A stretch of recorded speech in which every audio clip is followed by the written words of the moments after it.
Sambil sahabat Yusan di Sumedang, Tandang dan sekitarnya. Pada kesempatan obsesi kali ini, alhamdulillah kita kembali bertemu di obsesi obrolan segala sisi. Seperti biasa, sahabat Yusan, di sini kita ada kedatangan tamu. Yang satu ganteng sekali, yang satunya cantik semua. Siapa gerangan? Ya, seperti sudah dijanjikan ya di awal-awal bahwa kita akan kehadiran tamu kita dari Pratama ya, Pratama Sumedang, yaitu soal seputar perpajakan. Ya, nanti perpajakan ini memang luar biasa, banyak macamnya ya Pak ya. Betul. Pajaknya yang sekarang ini Umi melihat ada pajak UMKM. Makanya saya di sini bawa seseorang yang dari UMKM nih, pelaku sekaligus ketua UMKM di Kecamatan Cimalaka dan mungkin juga di Kabupaten Sumedang ya, karena beliau juga luar biasa nih aktivitas untuk mengumpulkan UMKM-nya. Wah, tinggal satu gorowok aja udah ngumpul. Nah, jadi pas begitu ada ini tentang pajak UMKM, jadi ingatnya sih sama Bu Wisma. Gimana mungkin ya, kita akan mendalami juga dari bidang UMKM-nya sendiri seperti apa nih, dan juga Umi juga baru dengar nih kalau UMKM, pajak UMKM ini baru mau tahu sekarang gitu ya. Jadi makanya udah kita bawa aja nih UMKM-nya gitu. Mudah-mudahan nih para UMKM yang hari ini pelaku UMKM yang sedang mendengarkannya udah otomatis kalau sudah kalau sudah di ini sama komandannya itu pasti akan mendengarkan.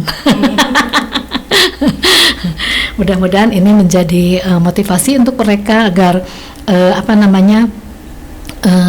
perpajakan UMKM itu menjadi sebuah kebersamaan, sahabat yang saling mengisi ya Pak ya. Dan saling memberikan masukan dan lain sebagainya. Baik, kalau begitu kita langsung aja ke Bapak ya. Bapak apa sih Pak namanya tuh? Perkenalan dulu mungkin ya. Perkenalan dulu aja. Soalnya saya pura-pura nggak kenal. Ini biar langsung aja memperkenalkan secara sendiri gitu ya. Iya. Biar enak langsung menyapa kepada sahabat Yusan yang ada di rumah. Silakan Bapak. Iya, selamat siang nih sobat Yusan, sahabat Yusan. Perkenalkan, nama saya Ahmad Ali dari penyuluh dari KPP Pratama Sumedang. Di sini saya nggak sendiri, saya ditemani sama rekan saya. Silakan. Ya, sahabat Yusan, kalau saya namanya Ayu Rafika, biasa dipanggil Vika aja. Ayu Rafika disingkat jadi Vika. Iya. Kalau yang satunya siapa dong? Untuk sahabat-sahabat UMKM yang ada di Sumedang mungkin sudah tidak asing lagi ya. Kita bertemu di perpajakan UMKM di Yusan bersama saya Wisma Eka sebagai koordinator UMKM Kecamatan Cimalaka. Iya. Baik, kita akan lebih mengguar dulu ke awal dulu ya, tentang apakah dengan tertibnya PP 2020 tahun 2006 ya, ada perubahan tarif atau pajak UMKM naik. Kalau sendiri Pak Ali ya, dikirain UMKM tuh nggak ada pajaknya gitu ya. Nah, itu baru pertama kali. Makanya ternyata terbit PP 20 ya. Iya. Udah dari tahun berapa Pak? Kalau PP yang 20 ini sebenarnya baru tahun ini Bu. Iya. Cuman memang PPH UMKM ini bukan barang baru ya. Jadi kita memang sudah ada ketentuan dari 2000, kita tarik jauh ke 2013 sebenarnya sudah ada. Terus berkembang peraturannya terakhir di 2026 ini. Aturannya bukan baru jadinya. Sebenarnya bukan ada pajak baru, tapi kita ada perubahan sedikit jadi dari aturannya. Gitu. Justru kalau menurut saya sih aturan yang PP 20 ini kita bilangnya justru memberikan kepastian kepada UMKM khususnya yang orang pribadi, juga memberikan kemudahan sebenarnya. Karena nanti kita coba akan bahas kemudahan-kemudahannya apa aja gitu ya Bu. Jangan takut Bu Yusma ya, tenang. Nah, itu seperti itu. Nah, siapa aja yang dapat menggunakan fasilitas PPH final ini ya Pak? Mungkin Bapak bisa juga langsung ke bagaimana dengan PT, CP, Firma atau BUMDes dan bentuk usaha lainnya, termasuk berapa batas waktu berlakunya. Silakan Pak untuk diberondong aja dulu biar enak gitu ya, biar jelas. Biar jelas dulu ya. Iya, jadi sebenarnya kalau untuk PP 20 ini perubahannya sebelumnya dari PP 55 kita bilangnya. Perubahannya sebenarnya kita lebih menegaskan siapa saja yang boleh menggunakan PPH UMKM. Mungkin sahabat Jusan sering tuh dengar kalau untuk dagang pajaknya ada yang 0,5%. Nah, untuk di PP 20 ini kita kasih fasilitasnya untuk orang pribadi satu, kedua adalah PT perseorangan yang memang dimilikinya hanya oleh orang pribadi sama koperasi. Mungkin yang paling baru ada koperasi desa misalnya gitu ya. Koperasi desa itu boleh tuh dapat PPH yang 0,5%. Nah, tapi dengan adanya PP ini kita juga jadi membatasi dulu PT besar misalnya atau CV itu boleh menggunakan PPH yang 0,5%. Tapi dengan adanya PP 20 itu kita stop. Jadi fasilitas ini hanya boleh diberikan kepada orang pribadi, PT perseorangan sama koperasi aja. Gitu. Nah, berapa batas waktunya? Batas waktunya kalau dulu kita batasi waktunya untuk yang orang pribadi sama PT perseorangan itu 7 tahun dan 4 tahun. Tapi kalau yang baru ini yang untuk orang pribadi kita tidak ada batasan. Jadi boleh menggunakan selama memang masih memenuhi kriteria. Gitu. Beda kalau sama koperasi misalnya. Kalau koperasi ini kita batasi hanya 4 tahun. Tujuannya inginnya memang untuk kasih start mudah dulu lah gitu. Kadang-kadang kalau koperasi mungkin di awal kesulitan misalnya, betul untuk operasionalnya, sehingga kita kasih kemudahan dulu. Silahkan catat penghasilannya kita kenakan tarif pajaknya hanya yang 0,5% aja, gitu. Baru nanti setelah 4 tahunnya lewat, semoga mudah-mudahannya memang catatannya sudah rapih gitu ya, sudah stand juga usahanya, jadi baru kita kenakan tarif yang tarif umum begitu. Jadi sekarang mah masih kalau ini mah aba-aba dulu ya. Pemanasan betul. Berarti UMKM itu hanya 3 bulan ya batasnya? 3 tahun? Kalau dulu Ibu, kalau sekarang itu sama. Kita batasinya hanya untuk koperasi aja. Jadi koperasi 4 tahun, tapi untuk orang pribadi gitu ya, kalau misalnya ada usaha buka warung sendiri, atau misalnya dia punya PT perseorangan kalau sekarang, itu nggak ada batasan waktunya Bu. Jadi bisa menggunakan selamanya, selama memang misalnya omsetnya nggak lebih dari batasannya. Gitu. Itu bisa menggunakannya selamanya gitu. Nah, sahabat Jusan, ini sebelum lebih jauh lagi, boleh dong nanti kalau mau rembuk urungnya di sini, dan kita juga nanti akan mendengarkan bagaimana nih Bu Isma juga sebagai pelaku UMKM dalam menyikapi pajak ya yang memang menjadi peraturan di PP 20 ya Pak, betul ya? Tahun 2026 ini apakah sudah diberlakukan atau belum gitu ya nanti oleh para peserta UMKM. Nah, kalau Ibu sendiri mungkin dari tim ya, juga sama ya dari Pratama itu, ada yang mau disampaikan dulu Bu sebelum kita lebih jauh ke pertanyaan berikut? Sebenarnya tadi sudah disampaikan, sebenarnya bukan barang baru gitu. Jadi tarif untuk UMKM ini bukan pajak yang baru, tarifnya juga masih sama 0,5%, kemudian masih ada batasan juga ya. Batasannya yang omset 500 juta itu juga masih kalau omset belum mencapai 500 juta untuk orang pribadi itu belum terkena pajak yang 0,5% seperti itu. Jadi tidak banyak berubah dari segi tarif dan ketentuan lainnya. Memang PP 20 ini cuman penyempurnaan penggunanya aja. Jadi biar lebih fokus ke orang pribadi, PT perseorangan dan koperasi seperti itu. Baik. Jadi sudah sangat lengkap ya berondong pertanyaan yang pertama. Kita mohon izin ya, nggak apa-apa ya. Ada penelpon dulu sebentar ya. Assalamualaikum. Waalaikumsalam. Dari mana? Perkenalkan, nama saya Ira dari Cimahi. Saya usia 23 tahun, baru lulus kuliah dan rencana mau buka usaha kue online dari rumah. Yang mau saya tanyakan, apakah usaha kecil seperti saya wajib punya NPWP?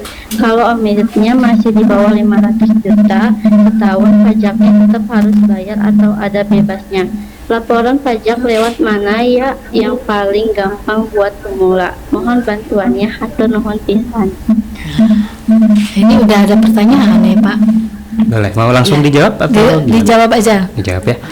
Ibu Ira tadi ya dari Cimahi. Terima kasih banyak. Cimahi pakai streaming kayaknya. Streaming ya. Terima kasih banyak sudah mendengarkan siaran kami ya streaming. Jadi tadi kalau Ibu Ira punya usaha mau buka kue ya tadi ya? Iya. Kalau pertanyaan pertama berarti apakah wajib ber-NPWP atau tidak? Ya. Nah, kalau berwajib ber-NPWP atau tidak itu kita gunakan ada namanya sifat objektif ya dari sisi perpajakan itu, artinya kalau dia sudah punya penghasilan maka ada kewajiban untuk punya NPWP. Baik itu misalnya nanti dikenakan pajak atau tidak dikenakan pajak. Nah, jadi silakan tetap daftarkan NPWP kalau memang sudah ada kegiatan usaha. Pun kalau misalnya belum punya kegiatan usaha atau misalnya mau kerja di tempat orang misalnya, kalau mau buat NPWP kami persilahkan walaupun memang belum ada penghasilan, supaya misalnya mempersiapkan diri gitu ya untuk nanti kalau ternyata di kemudian hari ada usaha atau ada penghasilan, tuh sudah ada siap untuk NPWP yang aktif gitu ya. Nah, tapi kita juga mengenal ada batasan namanya, batasan khususnya misalnya untuk UMKM. UMKM itu kita ada batasan penghasilan sampai dengan dia dikenakan pajak. Jadi kita batasi ada 500 juta rupiah 1 tahun. Dimana kalau misalnya Ibu Ira tadi usahanya belum sampai 500 juta dalam 1 tahun, maka kita bebaskan pajaknya. Jadi nggak ada kewajiban untuk bayar yang 0,5% tadi, Ibu. Itu kalau usaha gitu ya. Kalau misalnya karyawan, misalnya kita geser sedikit. Kalau karyawan itu kita ada namanya PTKP atau penghasilan tidak kena pajak yang menyesuaikan sama statusnya dia. Misalnya dia belum kawin, berarti 1 bulan lebih dari 4,5 juta gajinya itu baru dia dikenakan pajak. Tapi kalau belum, kalau udah nikah? Kalau udah nikah naik lagi Bu, karena udah nikah kan artinya biayanya nambah ya gitu ya. Tapi penghasilan tetap gimana? Nah berarti batasannya yang kita naikkan. Tadinya misalnya 4.500.000 sebulan nggak kena pajak karena belum nikah gitu ya. Kalau misalnya udah nikah atau misalnya udah ada anak, nah nanti nambah lagi tuh batasannya, nggak 4,5 juta lagi, tapi nanti misalnya jadi 5 juta gitu ya. Sehingga kalau penghasilannya belum lewat dari batasan itu nggak kena pajak. Gitu. Iya, maaf katanya Umi belum disuruh untuk bertanya, saya sudah bertanya. Nggak apa-apa ya, soalnya saya mau kuliah katanya gitu ya deh. Nah, terima kasih ya, itu bagus ya karena kuliah siang katanya, jadi udah langsung masuk dulu. Baik, terima kasih Iram. Mudah-mudahan nanti kalau belum puas ya, kan Pak Ali juga bukan seorang pemuas. Jadi boleh bertanya lagi dong ya gitu. Boleh. Ya baik. Nah sebelum ke Bu Wisma masih ya tetap nanti Bu Wisma juga akan bercerita nih soal perpajakan Bu, boleh ya nanti langsung tiktokan sama beliau gimana-gimananya ya. Juga nanti dibantu dengan seorang pakar dari UMKM yang memang harus juga ya. Udah pernah bayar pajak nggak? Kita selalu dikenakan pajak bagi para konsumen-konsumen yang beli untuk pengadaan makan, semua mamin itu semua otomatis dikenakan pajak daerah karena melalui MPWD mereka otomatis langsung kena pajak gitu. Jadi kalau ada tunggakan pajak dari pajak itu langsung WA ke saya. WA surat cinta. Ini ya itu belum pernah ya pajak katanya, tolong. Jadi pernah itu pengalaman kali ini udah pernah sekali gitu. Saya di WA dari kantor pajak gitu, pajak daerah kemungkinan itu untuk pengadaan mamin di kecamatan tertentu lah gitu. Karena udah lewat dalam 1 tahun gitu, sehingga saya ya terpaksa karena ada tagihan gitu, saya langsung nge-WA ke yang bersangkutan yang waktu itu pernah pesan snack box gitu selama 1 minggu untuk acara di kecamatan tertentu. Jadi ya otomatis mereka tuh harus bayar pajak. Kalau enggak saya ditanyain. Gitu ya. Gitu. Jadi itu pengalamannya berarti udah sangat biasa ya bagi. Nah Bu, beralih ke Ibu ya sekarang pertanyaannya. Batasan omset PP20 berapa dan apa yang perubahan mungkin ada pertanyaan tadi dengan Bu Ira juga ya? Iya. Ada berkaitan. Terus batasannya kan tadi udah disampaikan 500. Kemudian dengar-dengar katanya sekarang jualan online di marketplace juga kena pajak, betul nggak Bu? Gimana Jadi, tuh? Yang pertama untuk batasan ya, di batasan itu ada dua. Batasan diklasifikasikan sebagai UMKM itu 4,8 miliar. Iya. Jadi kalau masih omsetnya di bawah 4,8 miliar berarti masih tergolong UMKM. Kemudian ada lagi batasan yang 500 juta. Walaupun UMKM kalau omsetnya masih di bawah 500 juta ya tadi berarti belum terkena pajak, belum wajib menyetorkan yang 0,5% itu untuk batasannya ya. Kemudian kalau untuk marketplace sebenarnya ini sama sih, bukan barang baru juga. Oh gitu. Jadi ya, memang, bagi ini ya, bagi yang udah terbiasa berjualan di marketplace gitu. Iya betul. Jadi sebenarnya peraturan yang baru ini cuman menambahkan mekanisme penyetoran pajaknya aja gitu. Nambah Jadi, Bu atau gimana? mekanismenya aja. Untuk tarifnya sama, ketentuannya juga sama ya. gitu. Iya. Jadi berubahnya gimana kalau dulu penjual tuh harus menghitung omsetnya sendiri. Oh, saya jualan sekian, berarti saya harus setor pajak sekian gitu, misal di marketplace. Nah, sekarang dengan peraturan baru ini, marketplace ini ditunjuk sebagai pemotong pajak. Jadi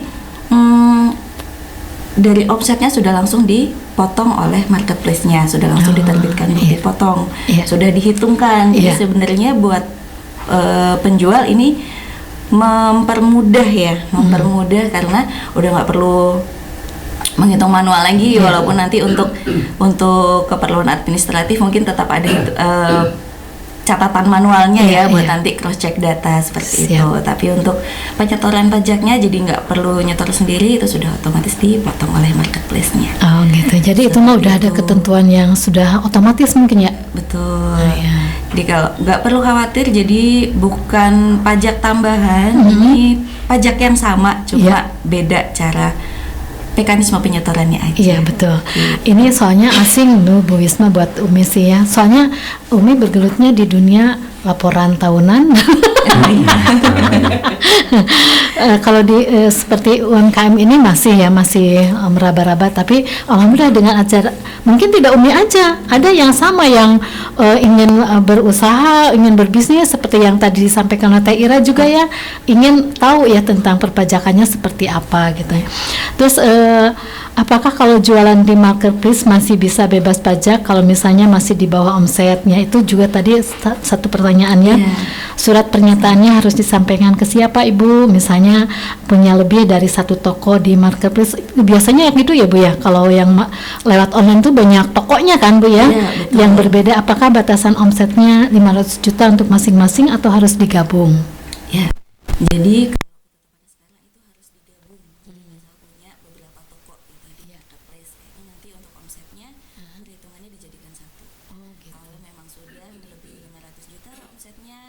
reseller ya?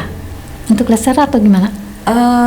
Semua Bu. Jadi semua pedagang yang ada di marketplace, misalnya marketplace A gitu ya, atau marketplace toko ijo misalnya. Nah di toko ijo itu saya nih misalnya saya punya 3 toko, jualannya beda-beda. Tapi kalau misalnya masing-masing tokonya ternyata cuma 200 jutaan. Tapi karena saya punya 3 tokonya, tiga-tiganya jadi totalnya 600 juta. Nah, batasannya kan tadi hanya 500 juta supaya nggak kena pajak. Sehingga ada tambahan yang 100 juta sisanya, itu baru dikenakan pajak. Cuma memang kita ngitungnya harus total Ibu, nggak bisa dipisah-pisah jadinya. Ternyata kita punyanya toko hijau sama toko merah misalnya gitu ya. Karena kan terpisah nih Bu. Dua-duanya belum di atas 500 misalnya. Tapi kalau ternyata pas digabung sudah lewat dari 500, nah selisihnya itulah yang kita kenakan pajak. Gitu. Oh, gitu. Jadi tidak satu toko ya gitu ya. Betul. Sama tambahan mungkin Ibu ada namanya surat pernyataan kalau kita bilang jadi nanti dari marketplace akan menyediakan surat pernyataan namanya. Nah, surat pernyataan ini yang jadi dalam tanda kutip senjatanya penjual gitu ya, untuk dia bisa dari penghitungan dia itu belum atau sudah lewat 500 juta gitu, supaya nanti dari toko marketplace-nya itu tahu, oh ini seller-seller inilah yang belum sampai ini 500 juta sehingga belum harus dipotong gitu. Ya baik, masih ada beberapa nih. Kalau sudah dipotong oleh marketplace, apakah pedagang tetap harus bayar lagi pajak sendiri? Kemudian tarifnya sama 0,5 juga dihitung dari harga jual atau neto. Nah seperti itu, ini kayaknya poinnya permasalahan potong memotong. Apakah harus lapor juga gitu? Silakan Bu. Ya, jadi kalau tadi sudah disampaikan bukan pajak baru, bukan pajak tambahan. Jadi kalau sudah dipotong tidak perlu menyetorkan lagi atas transaksi yang sama, kecuali kalau misal punya usaha yang di luar marketplace gitu. Jadi misal selain jualan di toko merah kuning hijau gitu ya, di rumah buka warung sendiri gitu, atau ada usaha sendiri buka toko. Nah itu berarti perhitungannya terpisah. Yang sudah dipotong di marketplace sudah tidak perlu setor lagi, tapi untuk yang di luar marketplace silahkan diperhitungkan juga.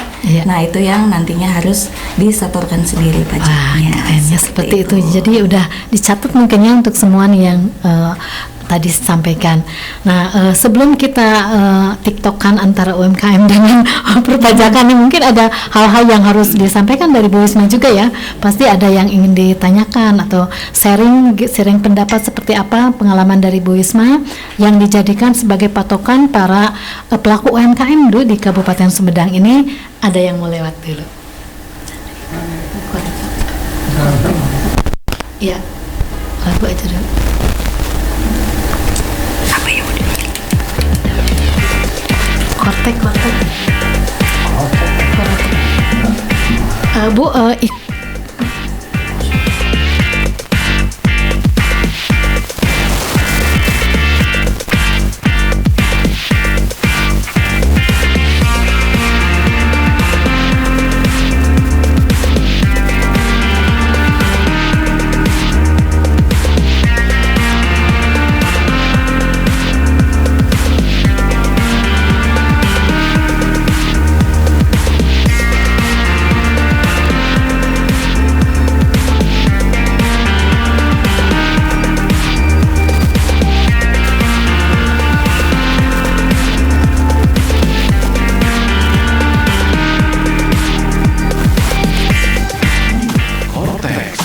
Kementerian Keuangan.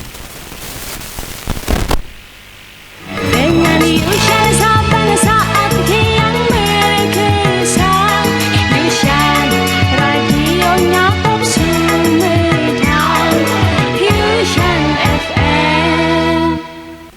Inilah Kortex. Kementerian Keuangan Kemenq melalui Direktorat Jenderal Pajak DJP telah resmi meluncurkan sistem administrasi perpajakan baru bernama Kortex. Kortex bertujuan memberikan kemudahan dan kenyamanan bagi para wajib pajak dalam menjalankan kewajiban perpajakan mereka. Kortex memberikan akses kepada wajib pajak untuk melihat riwayat perpajakan mereka, termasuk pembayaran, pelaporan, dan status pemeriksaan. Akses ini membuat data perpajakan menjadi lebih transparan dan memudahkan pengelolaan kepatuhan pajak. Kortex DJP merupakan sistem administrasi terpadu yang mengintegrasikan semua proses bisnis inti DJP, mulai dari pendaftaran wajib pajak, pelaporan SPT, pembayaran pajak, hingga pemeriksaan dan penagihan. Cara login ke Kortex online sangat gampang. Buka laman www.pajak.go.id/kortexdjp. Baca informasi penting yang tersedia, lalu centang pernyataan telah membaca dan memahami informasi. Ketik menu akses Kortex, ketik ID pengguna dan kata sandi pada akun DJP online. Pilih bahasa yang akan digunakan, masukkan CAPTCHA, lalu ketik login. Beres. Seandainya menemui kesulitan, hubungi kantor pajak terdekat. Ayo manfaatkan Kortex untuk kemudahan dan kenyamanan kewajiban perpajakan kita semua.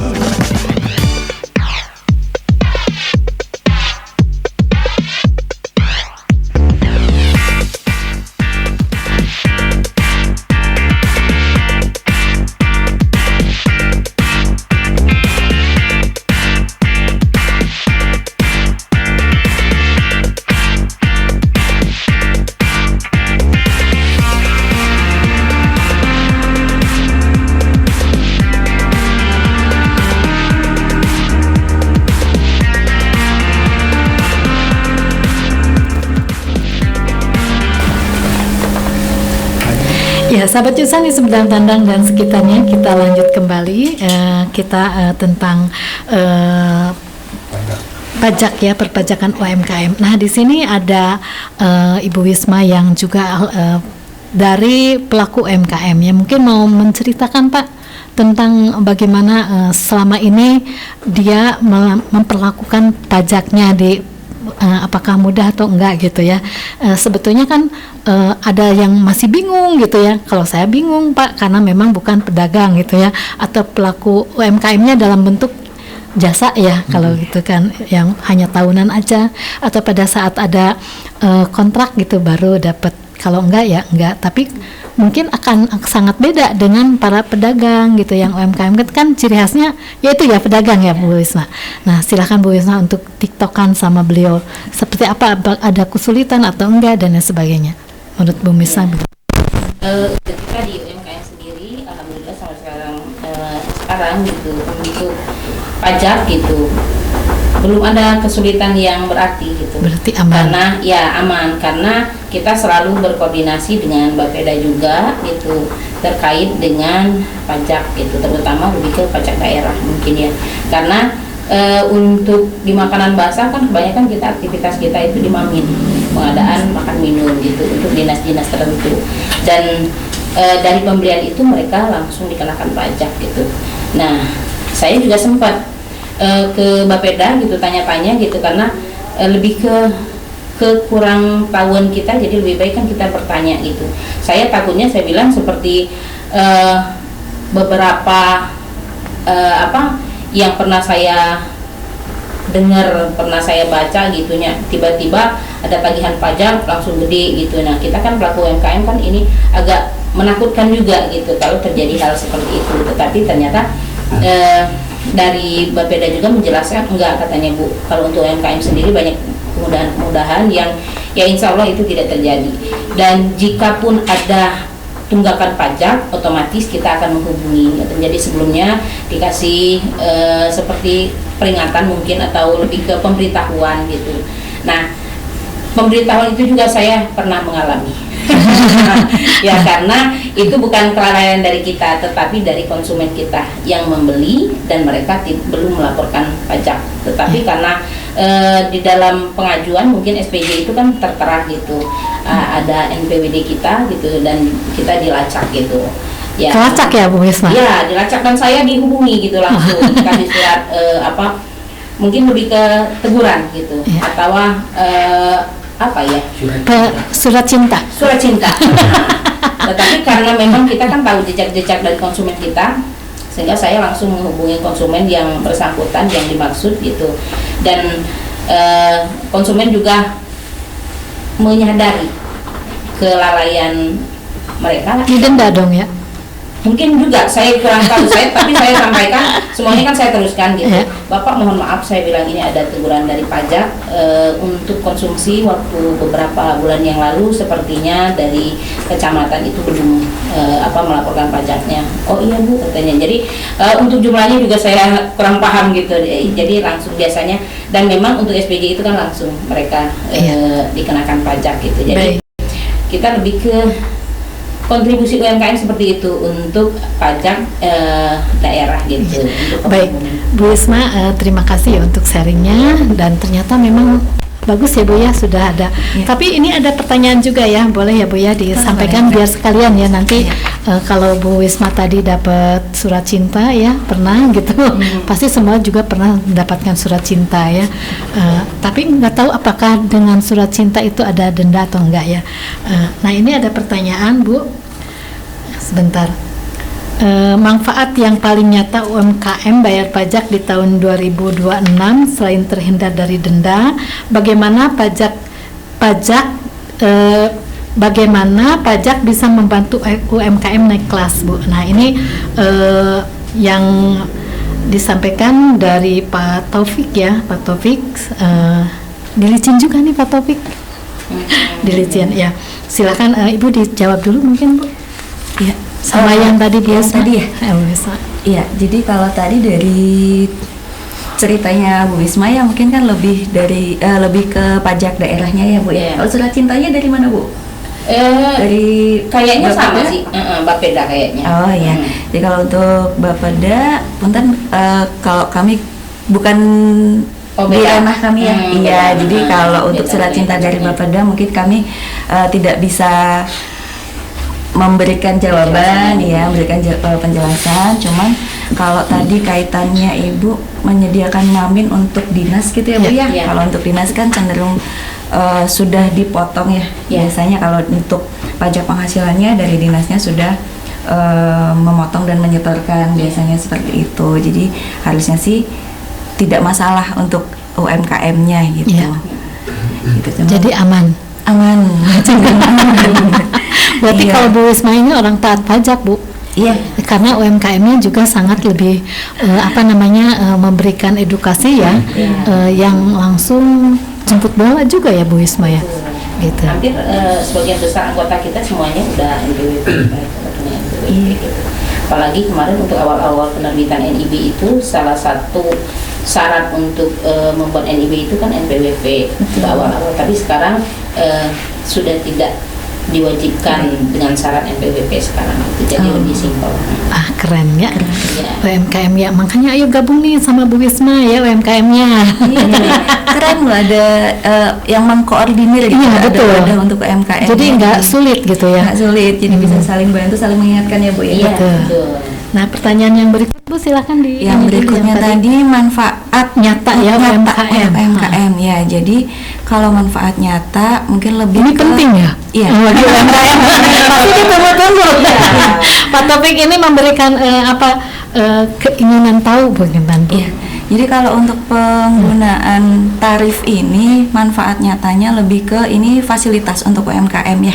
Apa tuh, Jadi Bu? tarifnya memang simple, setengah persen. Jadi kalau untuk tarif pajak orang pribadi yang sesuai dengan Undang-Undang PPH kan yang berlapis ya Bu ya. Ya. Yang sekarang digunakannya untuk karyawan itu kan penghitungannya juga tidak sesimpel UMKM. Jadi dengan penerapan tarif UMKM yang setengah persen dari omset ini kan manfaatnya menyederhanakan, menyederhanakan penghitungan. Kemudian juga dengan adanya batasan 500 juta itu dari pemerintah sudah dianggap sebagai insentif untuk UMKM seperti itu. Kalau untuk manfaat nyata, kembali lagi dari prinsip pajak bahwa pajak itu kan memang manfaatnya tidak dirasakan langsung. Jadi tidak seperti kita jual beli, ada uang, ada barang. Ada cabai, ada pedas. Ada cabai, ada sambal. Ya, jadi memang prinsipnya pajak itu memang manfaatnya tidak bisa dirasakan langsung seperti itu. Jadi memang diolah dulu.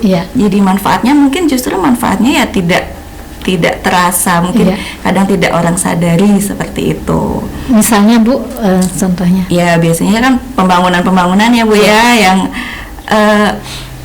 ya itu kadang kita ngelewatin jalan ya udah biasa aja lewat jalan gitu, yang tanpa sadar ya itu dari pajak yang sudah dibayarkan seperti itu. Nah itu jadi sama aja sih sebetulnya ya, mau bayar dari UMKM mau dari mana, itu manfaatnya untuk kita juga kan ya, kayak gitu. Jadi mungkin perakiraannya Bu, kalau yang UMKM untuk dirasakan oleh UMKM lagi gitu Bu, enggak ya?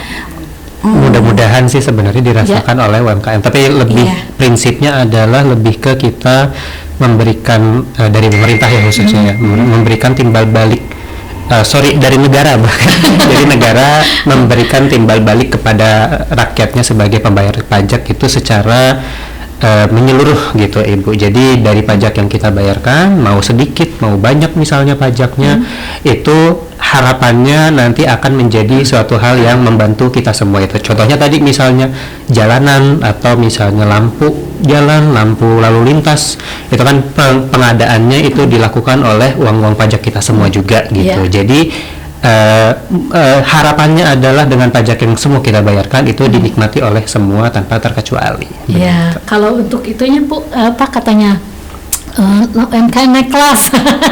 Ya, mudah-mudahan mungkin dari betul dari uang pajak yang kita bayarkan semua itu nanti akan membiayai hal-hal yang bisa membuat UMKM naik kelas, misalnya dari sisi pemerintah memberikan semacam insentif misalnya untuk mendorong kegiatan ekspor dari UMKM misalnya, atau diberikan fasilitas berupa pelatihan-pelatihan misalnya untuk masa depan, untuk jadi dari UMKM ini bisa membuat produk-produk yang memang khas dari daerahnya misalnya dengan pelatihan-pelatihan yang disediakan gitu ya. Betul. Seperti itu kan. Nah, betul Bu Wisma. Betul. Jadi kalau saya asumsikan gitu, mungkin lebih ke untuk pajak-pajak UMKM ini hanya teknisnya. Iya. Pengumpulan teknis-teknis pajak gitu untuk mengumpulkan pajak itu sendiri. Tetapi manfaatnya itu lebih ke umum untuk masyarakat seluruh yang ada di Indonesia gitu. Jadi untuk manfaatnya itu sendiri dia tidak menggolongkan mungkin ya, tapi berlaku menyeluruh untuk seluruh masyarakat di Indonesia gitu. Tetapi kalau untuk teknis pengumpulannya mungkin diambil dari itu salah satunya pajak UMKM itu hanya lebih ke teknis ya, pelatihan suka ada ya. Iya, itu mungkin banyak ya mungkin ya. Jadi kalau untuk manfaatnya mungkin lebih ke seperti itu, nggak bisa dibedakan gitu ya. Tapi sama ya, pernah melakukan pelatihan gitu ya. Ya, kalau untuk UMKM sendiri, alhamdulillah sekarang itu karena memang jadi program unggulan ya di Indonesia kita sekarang. Jadi untuk pelatihan-pelatihan itu luar biasa gitu. Berarti kisah nyata Pak ya, pajak itu membantu dirasakan oleh sangat membantu para pelaku UMKM seperti pelatihan keuangan gitu. Iya, cara menghitung ya. Menghitung, terus mencatat gitu semua transaksi dan ya itu luar biasa sih menurut saya gitu, sangat-sangat bermanfaat bagi pelaku UMKM gitu agar mereka bisa lebih banyak mengetahui di mana sih mengelola keuangan yang baik untuk pelaku UMKM sehingga usaha mereka itu berkembang dan naik. Jadi timbal baliknya sangat terasa ya. Sangat terasa, ya. Ada gitu ya. Jadi ada feedback yang luar biasa gitu. Jadi kita nggak mungkin maju tanpa kita memberikan kontribusi gitu. Intinya seperti itu. Gitu Pak Ali, ternyata betul ya apa yang disampaikan Pak Ali dirasakan oleh para peserta UMKM ya sekarang. Itu pun yang kita lihat memang betul Pak. Saya itu setelah UMKM-nya berkelompok itu di beberapa tahun yang lalu ya, tapi sebelum-sebelumnya saya tidak pernah hafal UMKM itu apakah dilatih atau enggak ya, tapi sekarang karena ada tim koordinator seperti Bu Isma ini, itu dampaknya sangat kelihatan ya dari hasil pajak itu ya dari UMKM. Ternyata punya pada bayar pajak gitu ya. Terus Pak Ali juga tiba-tiba datang nih, apa sih pajak UMKM? Nah sekarang udah alhamdulillah Umi jadi hafal gitu ya sekarang. Nah sebelum lebih lanjut lagi karena masih ada beberapa pertanyaan, kita langsung ada yang mau lewat dulu.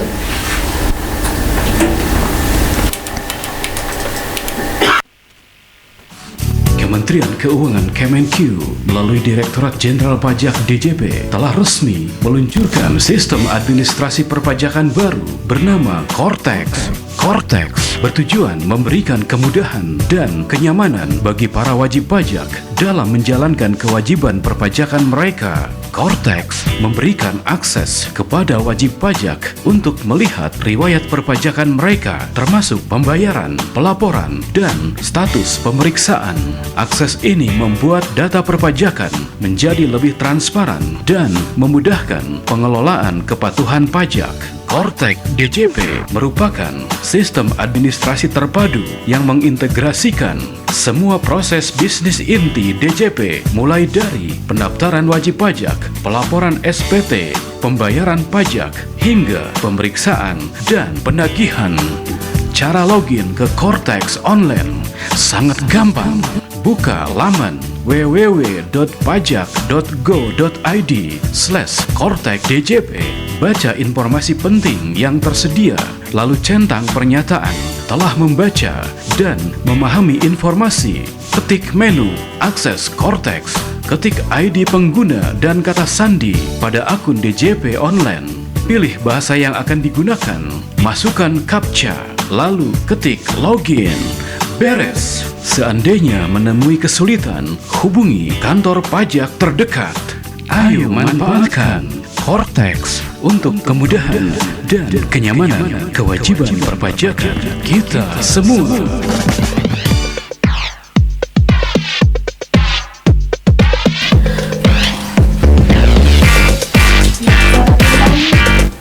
Sobat Yusan, kita lanjutkan. Ini ada pertanyaan nih beberapa Pak ya, dari Pak Ipan Pak ya, Pak Ipan di Cisarua. Sampurasun Yusan mau bertanya apa PPh yang 0,5% itu berlaku untuk PT. Dulu saya sudah coba tapi batasannya 3 tahun. Terus juga dari Ibu Iis ya, Ibu Iis di Serang Cimalaka nih Ibu Iis, itu mau menanyakan bagaimana cara melihat ya, apakah dalam kerjasama NPWP itu bisa untuk peminjaman kur dan lain sebagainya katanya gitu. Ada itunya nggak, ada hubungannya nggak katanya gitu. Terima kasih. Yang pertama tadi punten? Yang pertama sebentar. PP 05 itu berlaku untuk PT. Dulu saya sudah coba tapi batasnya 3 tahun. Terus ini sekalian aja nih satu lagi ya, yang Bu Iis tadi, apakah NPWP berkaitan dengan pinjaman kur dan lain sebagainya gitu ya. Bagaimana ada lagi nih dari buah dua nih Pak, bagaimana dengan pajak bagi konten kreator, apakah sama dengan pajak UMKM? Nah sekarang katanya dipajak juga Bu Konten kreator? Iya. Iya, nanti Aduh. kita bahas. Jadi ada 3 pertanyaan dulu ya. Iya, 3 pertanyaan. Yang pertama tadi untuk yang PP 05 maksudnya 0,5% Iya, tadi. Pak Ipan ya dari Cisarua. Setengah persen tadi yang sudah dijelaskan ya. Kalau 3 tahun itu batas waktu untuk PT. Jadi mungkin Pak Ipan ya tadi ya, Pak Ipan. Ya, kalau mungkin Pak Ipan memang punya PT seperti itu, memang masa berlakunya 3 tahun. Nah, dengan berlakunya PP 20 ini seperti apa untuk PT? Untuk PT yang baru berdiri setelah PP 20 ini berlakukan, yaitu tanggal 22 April ya, tanggal 22 April 2026 itu memang sudah tidak bisa menggunakan yang setengah persen gitu. Tapi yang sudah terdaftar sebelum 22 April itu jangan khawatir, masih bisa menggunakan sesuai dengan batas waktunya. Itu kalau untuk CV itu 4 tahun, untuk PT itu 3 tahun. Nah itu tetap, jadi enggak yang tiba-tiba langsung nggak boleh pakai gitu, enggak. Jadi kalau memang sudah terdaftar sebelum 22 April 2026 itu tetap silahkan masih bisa menggunakan setengah persen seperti itu. Tapi kalau untuk orang pribadinya itu sudah tidak ada batasan. Jadi selama omsetnya masih di bawah 4,8 miliar berarti masih tergolong UMKM, silahkan masih bisa menggunakan tarif final gitu yang setengah persen. Kemudian dari Bu Iis tadi ya. Cara melihat NPWP itu ada kaitan dengan pinjaman kur? Kaitannya sebenarnya dari pemberi pinjaman biasanya mensyaratkan harus punya NPWP seperti itu. Tapi tadi pertanyaannya cara melihat NPWP bisa digunakan atau tidak? Iya, betul. Ya, jadi biasanya yang disyaratkan itu NPWP-nya aktif. Kemudian lapor SPT yang 2 tahun terakhir. 2 tahun terakhir seperti itu. Jadi nanti kalau misal lupa nih, saya udah lapor apa belum ya gitu, maka nanti kalau laporan itu masih berlaku denda ya kalau nggak lapor? Masih. Berapa itu Bu dendanya? Untuk orang pribadi 100.000 ya. Untuk perusahaan 1 juta. Wow. Iya. Lumayan jangan sampai terlambat ya. Iya, untuk betul. Tidak melaporkan itu dendanya lumayan ya. 1 juta. Siap. Terus tadi tim kreator gimana? Konten kreator? Kalau konten kreator ini sebenarnya kita juga bukan pajak baru ya. Jadi memang dari awal prinsip kita adalah siapa yang punya penghasilan yang memang dia di atas batasannya itu kita kenakan pajak. Pun sama dengan konten kreator, walaupun jenis penghasilannya atau jenis pekerjaannya baru gitu ya. Tapi karena prinsip penghasilannya itu terpenuhi, itu kita tetap kenakan pajak. Cuman memang untuk konten kreator itu kita tidak dari sisi peraturannya tidak dikenakan yang 0,5%. Jadi kita anggap konten kreator ini sebagai, kita sebutnya pekerjaan bebas, di mana memang dia tidak terikat sama pekerjaan tertentu atau perusahaan tertentu gitu ya. Tapi juga kita tidak kategorikan sebagai kegiatan usaha. Jadi kita bilangnya pekerjaan bebas. Nah, khusus untuk pekerjaan bebas, salah satunya konten kreator ini itu kita tidak kenakan yang 0,5%, tapi nanti kita hitungnya di akhir tahun. Jadi satu tahun sekali. Betul, kayak lapor SPT Konten kreator itu lebih mahal-mahal ya, Bu Wisma ya. Pendapatannya gede kan? Kebanyakan itu lebih dari UMKM, Pak. Iya, jadi kita juga akan menyesuaikan Ibu pengenaan pajaknya pada akhirnya ya kita sesuaikan sama jumlah penghasilan yang diterima juga. Cuma kita tetap fair juga ya, harus ada batasan penghasilannya yaitu PTKP tadi, penghasilan tidak kena pajak yang menyesuaikan sama statusnya dia. Tapi ya dengan penghasilan dia yang katakanlah misalnya memang lebih besar daripada UMKM, artinya kita kenakan pajaknya juga menyesuaikan sama penghasilan dia berapa. Cuma nggak benar kalau misalnya kita bilang ini adalah pajak baru gitu ya. Sebenarnya aturannya sudah lama, cuman karena konten kreator ini baru muncul, baru di beberapa tahun ini gitu ya belakangan, jadi seolah-olah kayak dianggapnya pajak baru. Padahal sebenarnya prinsipnya adalah semua penghasilan kita kenakan pajak kalau memang lewat dari batasannya. Begitu Ibu. Ini satu lagi dari 082257 sekian. Pak, saya tertarik dengan pertanyaan dari tadi pajak tentang tim kreator.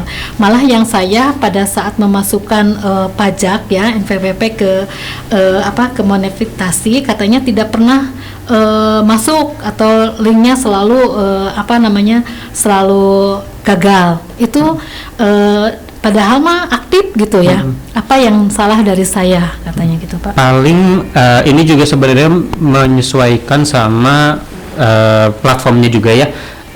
Harusnya sih kalau misalnya kita bicara saat ini, kondisi saat ini, paling silakan pastikan NPWP yang digunakan itu sudah yang 16 digit. Misalnya kalau untuk yang pribadi pakai NIK berarti pribadi penduduk dalam Indonesia gitu ya. Sebetulnya udah bisa pakai KTP ya? Iya betul. Justru kalau misalnya masih menggunakan yang NPWP lama yang 15 digit, itu kita tidak berlakukan lagi sampai sekarang. Jadi hanya terakhir sampai 2024 kemarin. Mulai 2025 itu semua sudah pakai yang 16 digit gitu ya. Jadi paling takutnya misalnya ya silakan dicek lagi 16 digit atau belum gitu ya, sudah pakai NIK atau belum. Sama satu lagi paling dipastikan apakah statusnya aktif dan sudah lapor SPT yang sudah jadi kewajibannya atau belum gitu. Karena mungkin dari platform juga akan mengecek sampai situ gitu, apakah statusnya valid atau tidak. Mirip dengan yang KUR tadi misalnya Ibu, yang kredit usaha gitu ya. Kadang-kadang kalau mungkin sistemnya dibuatnya sama gitu, jadi dia statusnya adalah valid atau tidak valid. Bisa jadi dia tidak valid karena memang ada kewajiban yang belum dia laporkan, setidaknya sih 2 tahun terakhir gitu, yang memang sudah jadi kewajibannya dia. Iya. Nah bahkan katanya nicknya nih tambahan, jadi nyambungnya. Bahkan saya nicknya juga sama. Apakah NIV nick dan NPWP itu harus update gitu ya? Mohon dijelaskan gitu kan. Kalau ininya aktif katanya pajaknya, tapi nicknya justru bermasalah. Apakah di nick juga harus update gitu sehingga akhirnya si nick KTP juga tidak nyambung? Oke. Jadi nick sama NPWP ya kemungkinan nggak nyambung ya. Kalau misalnya mau dipastikan dulu ke Dukcapil misalnya NIK-nya sudah betul atau belum, ada perubahan atau enggak. Tapi kalau misalnya NIK-nya sudah sesuai gitu ya, bisa jadi ada kemungkinan belum nyambung sama NPWP-nya. Jadi kita ada namanya pemadanan atau pemutahiran data. Dari 2025 itu kita sudah gaungkan tuh supaya NPWP yang lama itu kita sambungkan sama NIK-nya kita gitu. Siapa tahu mungkin yang bertanya ini belum melakukan itu gitu, belum pemadanan. Jadi nanti kalau misalnya nanti mau dibantu pemadanan gitu, nanti kita sediakan di kantor pajak, bisa ke KPP Sumedang boleh, atau ke kantor pajak yang terdekat lain pun nggak masalah. Iya. Gitu. Pertanyaan tadi dari Bu Ira, harus kemana yang paling ini lapornya. Terus ini juga ditambahkan, apakah di MPP ada nggak katanya pajak biar nggak bolak-balik kan kalau misalnya ini jauh, atau memang kalau pajak itu hanya di Sumedang aja di tempat yang baru, atau di MPP masih ada nggak katanya itu? Di MPP masih ada ya. Di MPP masih ada, masih kita buka juga setiap hari kerja Jadi nanti kalau misalnya terlalu jauh ke KPP Sumedang, nanti bisa ke MPP-nya aja, nggak apa-apa. Nanti untuk permohonan semacam misalnya pemadanan data yang tadi NIK digabungkan sama NPWP itu bisa dilakukan di MPP juga. Jadi masih buka ya? Masih buka. Kalau yang Cimahi tadi Pak, di mana? Yang Cimahi yang mana Bu? Yang tadi yang awal itu kan ada harus kemana bagusnya? Iya. Kalau itu berarti pelaporan ya. Iya. Kalau lapor SPT itu mulai 2025 itu kita sudah menggunakan yang baru, yang Cortex sih Bu. Iya. Yang iklan tadi ya. Iya. Jadi sudah menggunakan Cortex itu nanti kalau misalnya mau dibantu dipadankan tadi seperti yang di MPP itu sebenarnya tujuannya untuk kita alihkan ke Cortex gitu. Jadi nanti sekaligus tuh akunnya itu kita bantu buatkan supaya nanti setidaknya bisa login dulu ke Cortex. Jadi nanti pada saat lapor SPT yang setahun sekali itu sudah bisa diakses akun Cortex-nya. Baik. Bu Wisma gimana dengan Cortex-nya? Kayaknya itu memberikan kemudahan yang nggak bikin kita jadi warawiri gitu kesini. Jadi lebih mudah. Lebih mudah gitu. Cuman ada hal yang ingin saya tanyain ini terkait dengan koperasi ya. Untuk koperasi sendiri tetap ya berarti ada laporan tahunan ya. Tetap. Iya. Nah, karena kita juga sudah berbadan hukum koperasi, maka itu menjadi suatu kewajiban. Belum jadi anggotanya nih orang Cimalaka.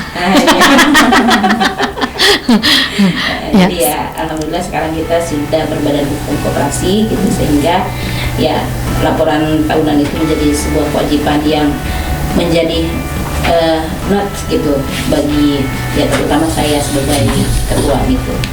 Baik. Mungkin itu ke ini. Iya, baik, mungkin Pak Ali ya, Ibu Tika ya, dan Bu Wisma alhamdulillah ya pada kesempatan siang hari ini. Tapi mau ada inilah sebelum statement ya, atau ada yang mau disampaikan lagi Bu? Silakan barangkali. Atau nanti di statement ya setelah yang lewat. Iya. Kontak dulu biar paham nih untuk semua sobat Yusan ya. Karena kalau telat bayar, telat lapor itu pasti kena denda. Sayang. Kementerian Keuangan Kemenq melalui Direktorat Jenderal Pajak DJP telah resmi meluncurkan sistem administrasi perpajakan baru bernama Cortex. Cortex bertujuan memberikan kemudahan dan kenyamanan bagi para wajib pajak dalam menjalankan kewajiban perpajakan mereka. Cortex memberikan akses kepada wajib pajak untuk melihat riwayat perpajakan mereka, termasuk pembayaran, pelaporan, dan status pemeriksaan.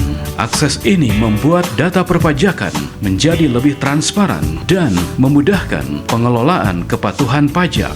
Cortex DJP merupakan sistem administrasi terpadu yang mengintegrasikan semua proses bisnis inti DJP, mulai dari pendaftaran wajib pajak, pelaporan SPT, pembayaran pajak, hingga pemeriksaan dan penagihan. Cara login ke Cortex online sangat gampang. Buka laman www.pajak.go.id/cortexdjp. Baca informasi penting yang tersedia, lalu centang pernyataan telah membaca dan memahami informasi. Ketik menu akses Cortex, ketik ID pengguna dan kata sandi pada akun DJP online. Pilih bahasa yang akan digunakan, masukkan CAPTCHA, lalu ketik login.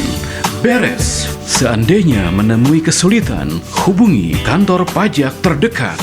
Ayo manfaatkan Cortex untuk kemudahan dan kenyamanan kewajiban perpajakan kita semua.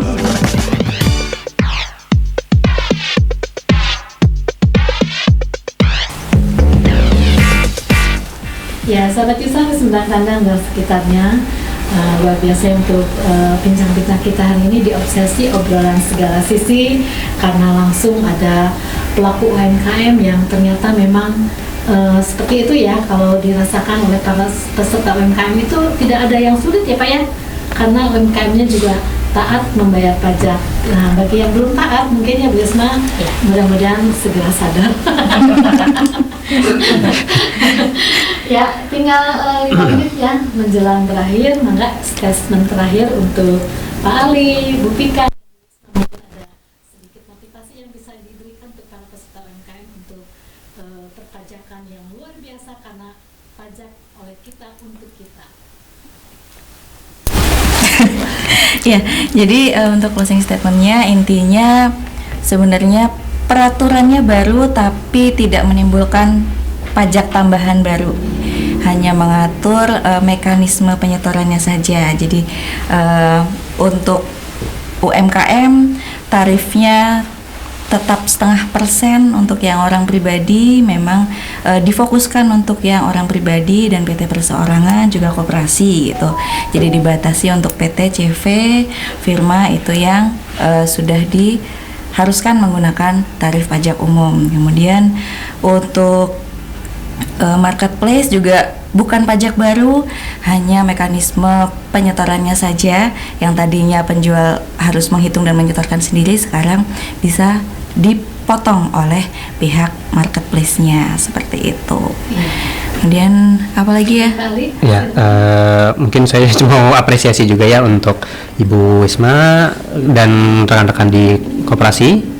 Jadi jembatan kita sebenarnya, jadi kita lebih mudah untuk melakukan koordinasi juga gitu ya, dan sebagai dalam tanda kutip pengawasan bagi kita ya, jadi membantu UMKM, membantu wajib pajak yang memang ingin untuk taat pajak sebenarnya, tapi lebih ke nggak tahu caranya. Alhamdulillah kita memiliki Ibu Wisma sama koperasinya untuk memberikan informasi lebih lanjut gitu. Jadi kita cukup menyampaikan kepada beliau saja.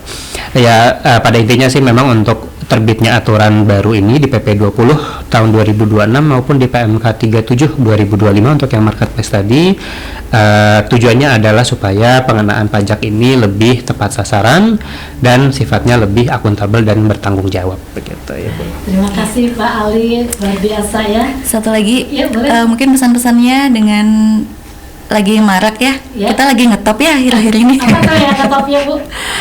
Jadi pesan-pesannya tidak jangan terpancing hoax.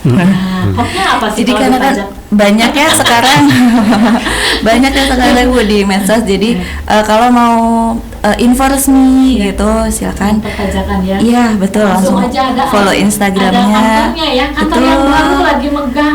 Betul sekali. Ini alamatnya teh? Di sebelahnya Asia Plaza. Persis sebelah. Sambil ngomong. Betul. Ngomong Mampir. ngajak gitu. Ya itu jadi enak lah kalau udah Umi lihat ya di sana udah presentasi, pelayanannya juga ramah-ramah. Jadi kita seneng kalau misalnya ada kesulitan apa, ketawa-ketawa sama HR-nya juga ramah dan mencari solusi, bukan masalah sekarang yang Umi rasa gitu ya, Bu. Alhamdulillah gitu. Keren lah gitu ya. Dari Bu Wisma apa nih yang mungkin dirasakan dengan hadirnya kantor pajak yang megah, terus juga hasil pajak juga kembali kepada para UMKM ya, peserta UMKM gitu, apa yang ingin disampaikan oleh Bu Wisma? Kalau saya sendiri ya sebagai pelaku UMKM, kita pertama harus selalu koordinasi.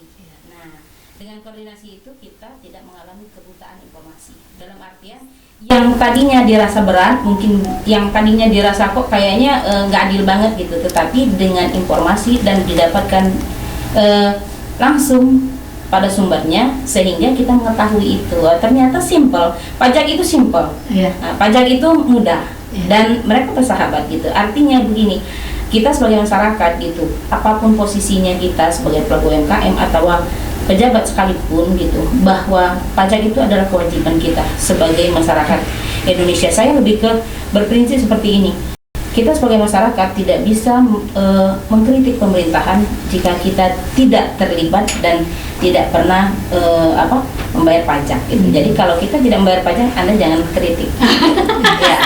Salah gitu ya. Betul. Jadi ternyata pajak itu nggak berat banget gitu. Terus juga kita mengaksesnya itu gampang gitu.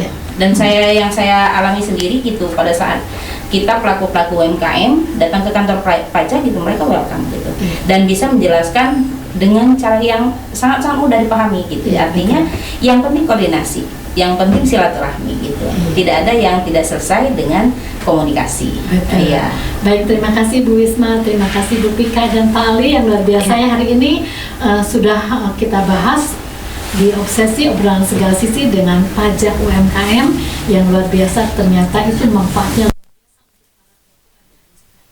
Kita ketemu lagi ya di lain kesempatan.